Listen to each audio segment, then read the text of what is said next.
Growing up, I was never really religious, as my mom was only Jewish, and though both of her parents were Jewish, my grandfather was somewhat religious, and besides my grandmother.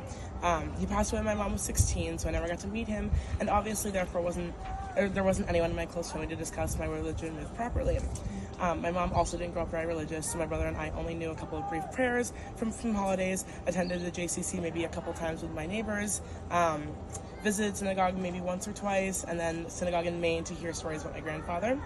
But that was about it, and as I grew older, noticing some of my friends growing closer with their religions, I became curious about what mine might hold for me. Though growing up in an area with a lack of Jewish people, I was curious, but wasn't sure where to start in terms of getting involved. But as soon as I arrived to the University of Miami, it almost felt like the Jewish culture surrounded me with half of my floor. Being Jewish, and before the first week of school was over, I found myself at my first Shabbat dinner ever. Ever since then, I began getting more and more involved with my school's Hillel, and more recently Chabad. I've met and become friendly with many of Jewish students on campus, even finding that a lot of my hometown friends are also involved with Hillel. I for sure have never felt more connected to my Jewish roots before these past 2 years, and this trip has just furthered my feelings of joy towards Israel, my Judaism, and family.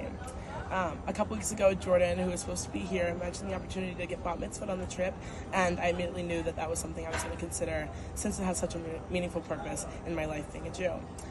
I chose my Hebrew name, Miriam, based on my grandmother's decision to replace her birth name of Sarah Miriam Wagonski, and she changed it to Sally M. Wiggin.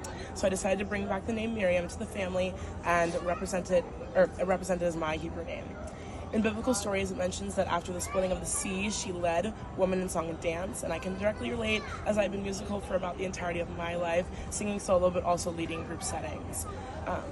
Being in Israel, and more specifically Jerusalem, having my Bat Mitzvah is so meaningful because there is no place more holy or spirited than the land of the Jewish people.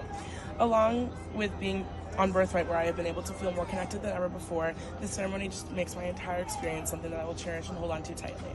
I am so happy to share this experience alongside my peers and newfound friends, and hope to celebrate my Judaism for many years to come. Yay!